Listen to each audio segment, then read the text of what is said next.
Today we're going to be making strawberry blueberry cookies. Now for this, we're going to be starting out with both butter and shortening. So we're going to cream together everything. It's just a small amount of shortening and then a larger amount of our butter. We want to make sure to get those nicely creamed together with our sugar.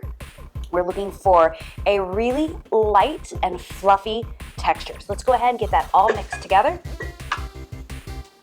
And while that's mixing, we're going to go ahead and start mixing in our dry ingredients.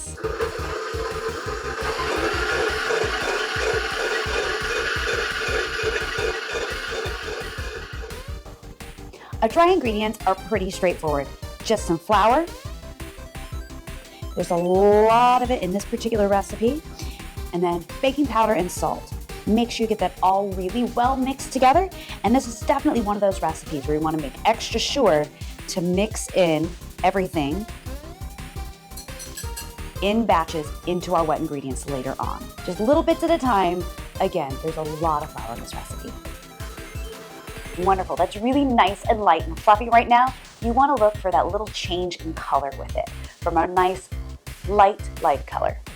Then we're going to add in our eggs. If you've cooked with me before, then you know the importance of emulsifying your eggs. It's going to allow us to bring in our vanilla later because we have fats right now, and fats and waters don't tend to mix so well. So we're putting in our eggs in one at a time.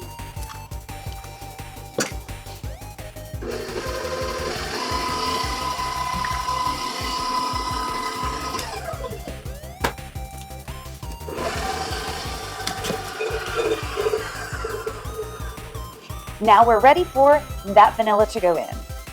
It's only a small amount today because we're really going to be putting in the flavor with that strawberry and blueberry that's coming in just a little bit.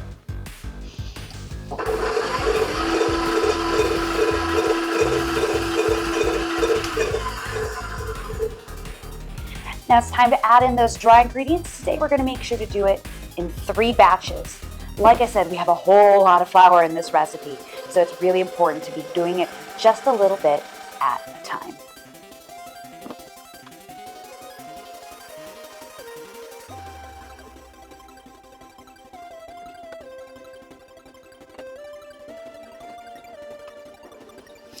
Now we're going to get to the fun part, adding in the flavor and the color.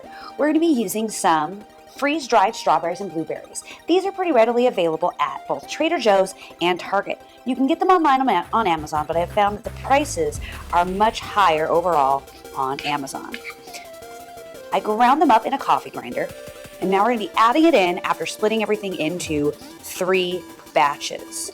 The nice thing about using these is you can go ahead and with nice clean hands, mix them with your fingers, and you don't have to worry about getting any kind of dye on your hands.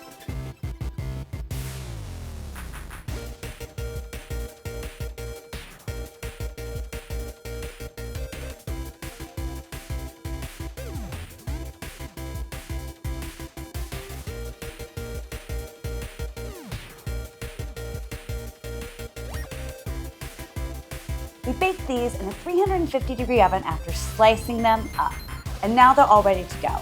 A few things to keep in mind with these cookies is when they come out, you want to look for just a slight browning on the edge. If you're looking for overall color at that point, you have a burnt cookie. So just a very, very light brown on the very bottom edge is what you're looking for. They will be a soft cookie when they come out, so don't expect anything super firm. Again, if you're at that point, your cookie has been in there a little too long. They're fresh out of the oven. They have an amazing berry smell to them.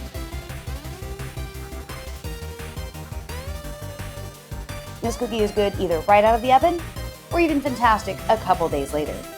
And I tell you from experience, if you need to mail a cookie to someone, this one stays good for a long time.